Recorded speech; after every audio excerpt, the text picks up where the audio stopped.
Guys एक पोपट हो गया यार। दरअसल हम आ रहे थे अभी नैनीताल से और नीचे की तरफ हल्द्वानी की तरफ, तो मेरी स्कूटी में हो गया पंचर। बच गए यार हम तो। अभी ये स्कूटी में हो गया पंचर। अब समझ में नहीं आ रहा है क्या करें यार। सुनसान रास्ता है। अभी लगभग हल्द्वानी 24 किलोमीटर है। क्या करना चाहिए? पैदल चलो। पैदल चले। ऐसा दुश्मन के साथ भी ना हो यार जैसा हमारे साथ हुआ है अभी। देख रहे हो कैसा है।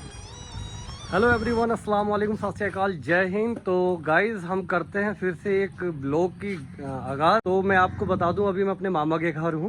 जस्ट आप देख सकते हो आज का वेदर कैसा खतरनाक है और मौसम बिल्कुल धुंध और बादल में एकदम कोहरा ही कोहरा है। अभी मैं बाहर का भी वेदर दिखाऊंगा। ऐसे में किसी की भी हालत नहीं है कहीं बाहर निकलने की। क्यों? सब अपने अपने घर में और गाँव में, खासकर गाँव में इस तरीके का आग जला लेते हैं गाइज और बैठे हुए हैं और आग से अपनी ठंड को दूर कर रहे हैं। तो खैर मुझे एक काम दिया मेरे मामा ने, तो भाई मामा के लिए तो जान हाजिर है। और इन्होंने क्या कहा कि भाई ऐसी ठंड में आपको जाना है नैनीताल। और फिर नैनीताल मैंने फिर मोटा मोटा पूछा फोन पे। मैंने कहा चलो मैं घर पे आके पूछता हूँ ऐसा क्या काम है। तो काम गाइज ये है कि इनका दरअसल आपने देखा होगा SIR जो हो रहा है, जैसे कि उत्तर प्रदेश में SIR हो चुका है। तो गाइज मैंने अपने पापा का, मेरे पापा को तो रिकॉर्ड मिल गया है गाइज 2003 का। अब उत्तराखंड में भी वो प्रक्रिया चालू होने लगी है। तो मामा को कहीं ना कहीं जो इनके कागज बने हुए थे, तो इनके यहाँ एक वोटर ID की इनके 1988 का एक इनके पास रिकॉर्ड था। तो ये कल गए दरअसल जाति या कुछ बनाने के लिए। तो SDM ने, जो नहीं आई हैं, उन्होंने मना कर दिया कि भाई मैं इसको नहीं लागू नहीं कर सकती। तो मामा ने कई सारे कागज दिखाए, भाई मैं हर 3 साल में जाति अपडेट करता हूँ। तो वो सारे कागज नहीं, उन्होंने मना कर दिया।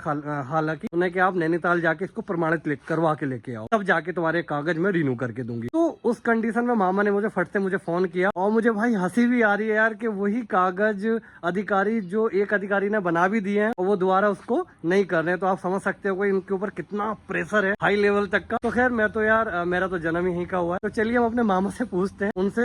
ये आज उनके ऊपर ये आप देखो धीरे धीरे सारे मुसलमानों के ऊपर ये एक न एक दिन होना ही था। तो चलो मामा से बात करते हैं ये ऐसा क्या हुआ है। तो मामा जी अस्सलाम वालेकुम। वालेकुम अस्सलाम। तो क्या हुआ जो आपको ये नौबत आ गई, जो कागज आपको नैनीताल से पुराने रिकॉर्ड निकलवाने पड़ रहे हैं, ये थोड़ा सा मुझे बताएं। भाई ये हुआ, पहले तो हमें जो है मेरी पैदाश धीमरखेड़े की है। अच्छा। इसी ब्लॉक में पड़ता है। धीमरखेड़ा पास में पड़ता है, इसी ब्लॉक में पड़ता है। वहाँ की हमारी पैदाश है। पहले हमारे जो बाप दादा थे वो अनपढ़ लोग थे, पढ़े लिखे के। आज यहाँ पहले यहाँ चिराग जला दिया कि यार यहाँ मत जलाओ, आगे चलते हैं, आगे रहेंगे। मतलब इस तरह से कभी यहाँ कभी वहाँ उस तरह से अपना व्यवसाय करते रहे और घूमते रहे। और ना माता का जन्म प्रमाण पत्र है, ना पिता का है, ना दादा का। हमारे बाप दादा की कब्र यही है। यही लोग हमारे खत्म हो गए। और हमें तो इतना बड़ा ऑप्शन मिला था कि पाकिस्तान चले जाओ। तो क्यों नहीं गए आप हम पाकिस्तान? इसलिए, मैं अपनी कास्ट से बिलोच हूँ। हाँ। और हम इसलिए नहीं गए कि हमारे बाप दादा की कब्रें हैं, हम यहाँ के रहने वाले हैं जी। हमारा खानदान, परिवार, बाप दादे सब कुछ यहाँ के रहने वाले। तो जो हम अपने माँ बाप की कब्रें यहाँ छोड़ के हम क्यों जाते? और पहली बात तो हमें यहाँ का हिंदुस्तान, हमारा हिंदुस्तान के हम लोग रहने वाले हैं, नागरिक हैं यहाँ के। और हिंदुस्तान हमारा है, हम हिंदुस्तान के। हम तो बनते भी इसी मिट्टी से हैं और बन के चले भी इसी मिट्टी में जाते हैं, इसी मिट्टी में दफन हो जाते हैं। तो गाइज आप ये देख सकते हो मामा ने बताया। तो फिलहाल मैं अगर इनसे ये पूछूं कि भाई आपने पहले कागज क्यों नहीं बनाए थे, तो मोटा मोटा इन्होंने बता दिया कि पहले के लोग अनपढ़ थे, पढ़े लिखे नहीं थे और बेचारे गाँव के थे, इतना अवेयरनेस नहीं थी। तो आज के लिए आप तो खैर पढ़े लिखे हो और मामा ने तो काफी अपने कागज पूरे कर रखे हैं, बैंक की पासबुक से लेकर इनके पास तो काफी रिकॉर्ड है। अदर मुसलमानों के लिए क्या मैसेज देना चाहेंगे? क्या अब भी आंखें खुली रखें या ना रखें? तो मामा से पूछ, क्या मैसेज देना चाहोगे कि अपने जैसे भाइयों के लिए जो अनपढ़ हैं बेचारे, जो घुमक्कड़ कौम होती है, हाँ घुमक्कड़ कौम, जो बंजारे टाइप के होते हैं, वो हाँ। कभी ऐसा होता था, कभी यहाँ है, कभी वहाँ है, कभी वहाँ पे है। हाँ। तो उन्होंने कभी एक स्थायी की तरह से अपना व्यवसाय नहीं करा। उन्होंने देखा कि यहाँ व्यवसाय अब अच्छा नहीं चल रहा, आगे चल दे। इस तरह से अब मैं उन लोगों को सबको एक ये सलूशन देता हूँ कि अभी वक्त है आपके पास, अपने पुराने कागज, अपने वोटर लिस्ट, अपने सारे निकाल के अपने रखिए।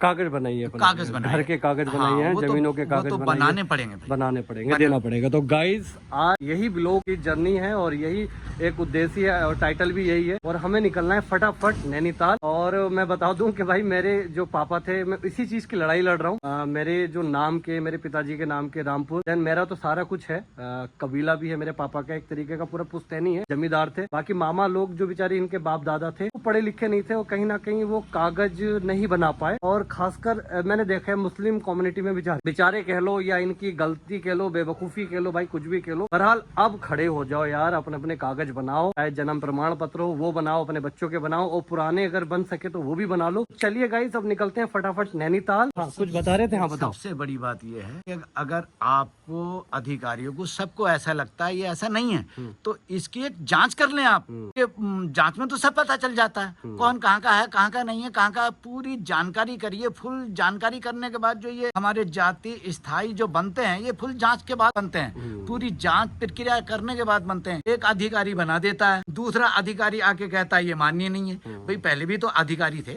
वो भी IAS PCS थे ना। सही बात है। तो चलो गाइस तो फिलहाल अब निकलना पड़ेगा क्योंकि समय बहुत धीरे धीरे बीतता जा रहा है और छोटे दिन हैं। और मैं जाइए, हाँ, ये निर्वाचन आयोग में जाके प्रमाणित करा के लिए आइए। चलो उसमें कोई दिक्कत ही नहीं है। क्या दिक्कत है? ठीक है भाई ठीक जो एक तो सरकार की सबसे बड़ी कमी ये रही है कि जो हमारे जिले के कागज थे यहाँ थे, यहाँ से उन्हें डिपोर्ट नैनीताल क्यों कर दिया? वहाँ से मंगा के रख लो। जब तुमने 2003 की वोटर लिस्ट जो है ऑनलाइन कर दी, तो 88 की क्यों नहीं करी है?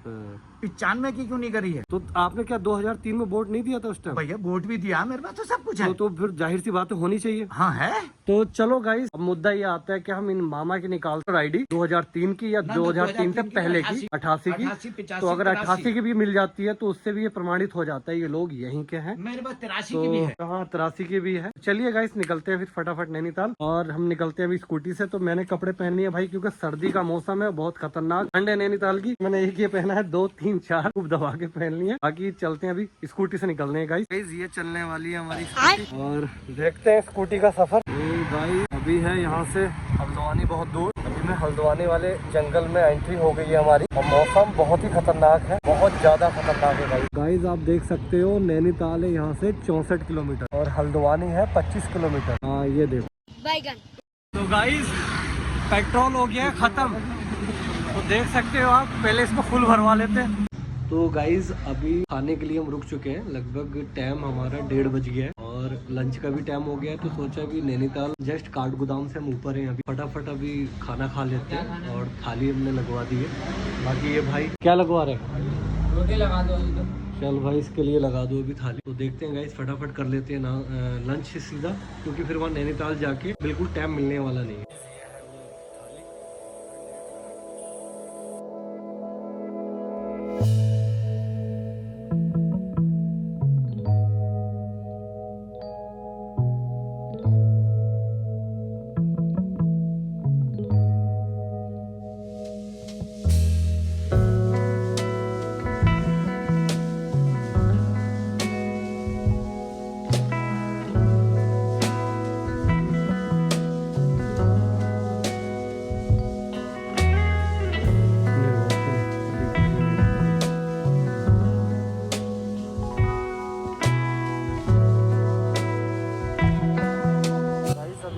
नैनीताल की झील देख सकते हो आप। और अपना काम फटाफट कंप्लीट करा के, तो अब समय तो नहीं मिला घूमने का। ये देख सकते हो आप माल रोड, कैची धाम और ये सब, ये चौराहा है नैनीताल का बिल्कुल सामने ही है बिल्कुल गाइस। तो यहाँ जस्ट यहीं से एंट्री होती है नैनीताल की। तो मैं किसी नेक्स्ट व्लॉग में कभी पूरी जर्नी दिखाऊंगा नैनीताल की।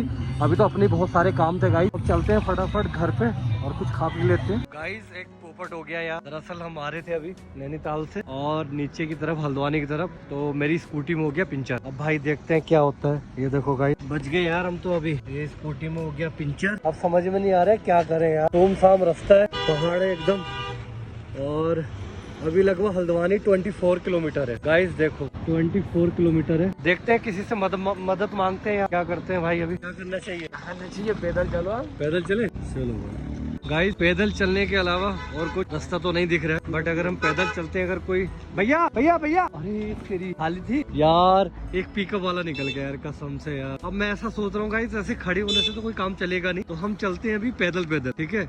और देखते हैं किसी न किसी को हाथ देख लेंगे, पिकअप कोई ना कोई आएगा और स्कूटी इसको हम रख लेते हैं। चलो यार ये भी होना था भाई।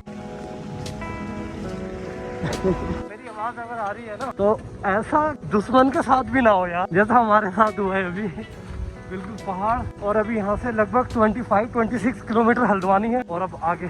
तो फाइनल गाइस 2-3 किलोमीटर चलने के बाद एक भैया की दुकान दिखाई तो दी अभी पिंचर की, तो देख रहे हैं भैया अभी पिंचर इसमें जोड़ रहे हैं। थैंक गॉड 2-3 किलोमीटर चलना पड़ा तो मिल गई है हमें दुकान यहाँ पे।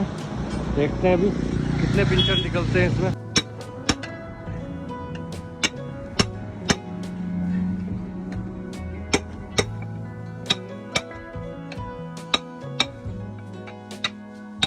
तो गाइज फाइनली मैं अपने कमरे पे पहुंच चुका हूँ। इंशाल्लाह साथ खैरियत से अल्लाह ताला ने मुझे अपने कमरे पे भेज दिया। मालिक का रूस रब का लाख लाख शुक्र है। और गाइज जैसे कि आपने अभी देखा होगा रास्ते में भाई बाय गॉड एकदम से ना दिमाग ना पागल सा हो गया यार। पहली बार कभी ऐसा हुआ कि वो भी जंगल में नैनीताल आते हुए। और बट मुझे अपना तो कोई इशू नहीं था कि बट वो जो छोटा बच्चा था मेरे साथ, एक्चुअली मेरा भतीजा का ज्यादा डर था। मैंने कहा ये कहीं डर ना जाए, मेरा क्या मैं तो फिर आ ही जाता कैसे न कैसे करके यार। और अगर एक होता ना स्कूटी में तो इतनी दिक्कत नहीं होती, चाहे तो फिर मुझे उसके ऊपर बैठ के आना पड़ता, टायर खराब होता या रिम खराब होता। बट अब 2 जने थे तो 2 जनों में स्कूटी चली नहीं पा रही थी गाइस बिल्कुल भी। तो कहीं ना कहीं ट्यूब भी खराब हो गई थी। इत्तेफाक मुझे लगभग 4 से 5 किलोमीटर हमें चलना पड़ा वहाँ से। और 5 किलोमीटर के बाद भाई साहब जैसी पिंचर वाले की दुकान लिटरली गाइस वो जा ही रहा था दुकान बंद करके, बट उसने हमारी स्कूटी देख के फिर वो नहीं गया। पिंचर जब उसने जोड़ा पर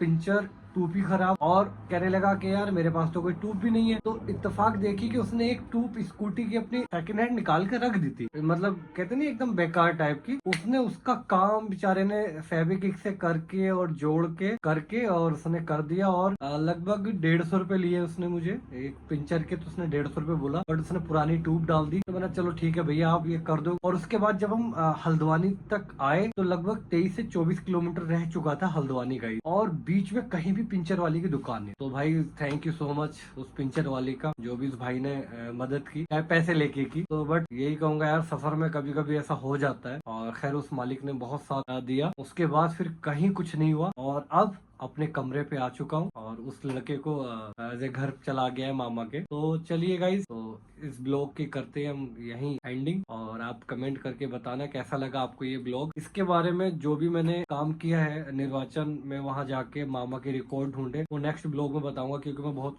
थक चुका हूँ यार, बहुत ज्यादा। और अभी जो टाइम हो चुका है ये देखो 10:30 हो चुके हैं। कब एडिटिंग करूंगा, क्योंकि फिर एडिटिंग भी करना है और जल्द से जल्द ये ब्लॉग की एडिटिंग करके आप तक पहुँचाना है। तो चलिए गाइस दुआओं में याद रखना। और कैसा लगा मेरे ब्लॉग कमेंट में जरूर बताना। और नए हो तो चैनल सब्सक्राइब कर लेना, लाइक कर लेना, शेयर कर लेना और कमेंट जरूर करना। अल्लाह हाफिज, जय हिंद।